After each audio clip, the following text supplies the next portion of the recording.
All right, so you're still watching Ways, the International Day of Family Remittances on June 16th recognizes the critical contributions of migrants to supporting their families. Now, family remittances are money transfers made by people living abroad to family members in their home country. These transfers have an enormous impact in developing countries as one of the largest financial inflows, competing only with international aid. Now, the UN Governing Council proclaimed June 16 International Day of Family Remittances during a session in Rome in February 2015. I mean, I remember clearly Abike, is it honorable now? Or what do I put in front of her name? Abike Dabiri, yes. Yes, I remember her, talking about, Nigerians in diaspora, how they contribute largely to the economy with all this money. I mean, anybody that is from Edo State, Benin, is our way. Even before all this ease of doing transfers and whatever. I remember our one Q Western Union.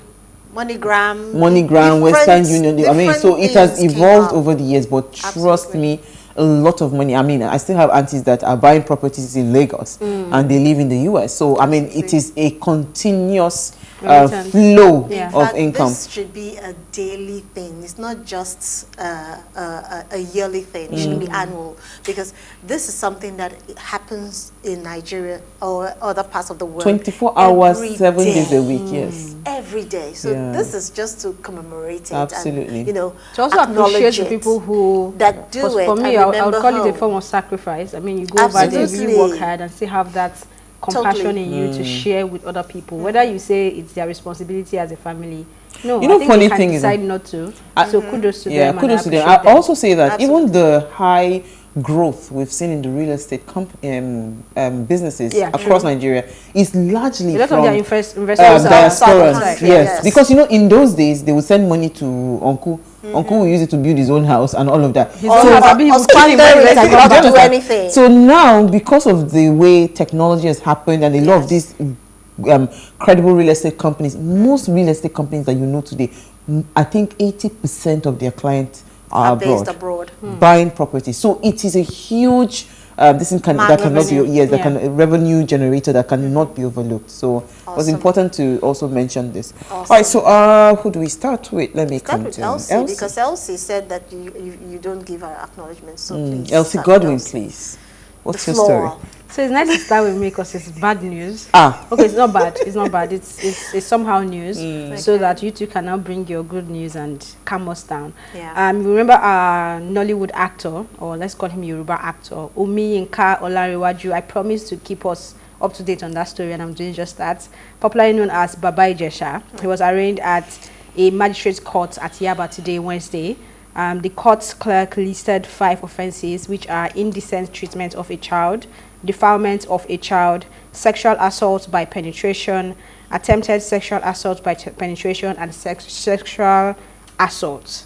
Of course, he pleaded not guilty to all charges. He was not granted bail as well, because there are indications that the case will commence at a higher court. So the magistrate court is saying, since there is an indication for that, it's no longer within their own jurisdiction to grant him bail. The interesting part for me is how the report was also emphasizing him looking sick and frail and not standing well in the boat. I'm like, But how is it not a good story? This is a good story now. I'm happy that they've taken it. It still reminds me that somebody was violated. Yeah, well, that's still part, being violated. Part, and thinking about the drama that brought us to this point, it's not entirely a good one. But I like that we are going forward. Yes.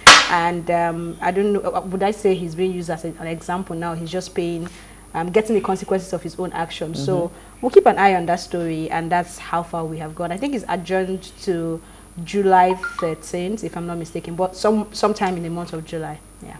All right. Okay, so I'll come to you, Isi. What's your story for today? Okay, my story is on a sunny side. Still in the entertainment industry, we all know the famous Alibaba, who is known as, his name is, I'm going to call his name. You should be able to. You bite your tongue to me. Atuyota. Hallelujah. Akpo Bome. Akpo Vore. Akpo Bome. Go ahead, continue, please. Well, Akpo Bome bottom line is he is popularly known as Alibaba, and this is someone who has actually grown the entertainment industry in the niche of the comedy. Yeah. And he has, you know, he has modified that environment in such a way that everybody is kind of structured. Now, it's still 7 days to his birthday, but already people are pouring in, bringing in felicitations, telling him how much they appreciate him and how well they appreciate him. Now, juxtapose this to how well he has done with the comedy industry, and juxtapose it to an average politician in Nigeria. I'm looking at it from the context that if he was a politician, the growth which would have experienced in Nigeria would have been awesome and wonderful.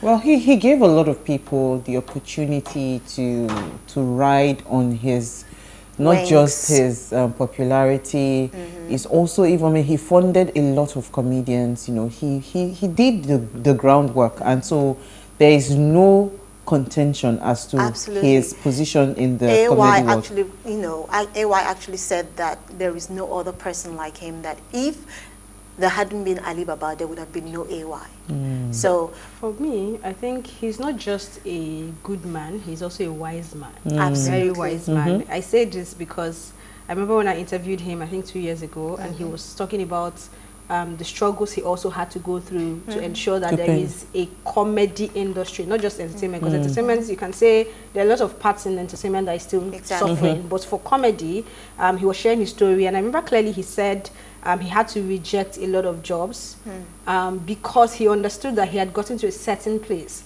So if he's sitting at that position and still collecting the same fee that people that are coming behind him should be collecting, then it means that there would never be a room for growth. So he's gotten to a point, I think he jokingly, he didn't want to tell us the real figure, but of course he was getting to about 4 million naira per appearance. And he was saying, it's more than that now actually. You know, so he was saying if you do not have it, he might not appear. He might do it because of relationship, but next time he won't do it. And he will also recommend someone who would come into that what he was constantly That's what he was, you know, and then he also went on to talk about how that has created room for you to have people in comedy that they don't necessarily have to earn in millions. They can earn 200K every Saturday. 500K, it's consistent. It's consistent. Everybody and that's has what I talked about, the structure which he has given the and I can easily say Alibaba is single-handedly built that structure because he understood it right from time, which is why I said he's a wise man. He understood it. And the other industries, sorry, that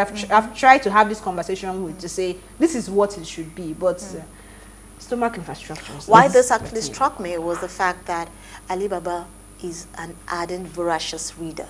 And because he reads a lot, based on the story he said, I think a while back, about him going to USIS to actually read books from USIS, then in Lagos Island.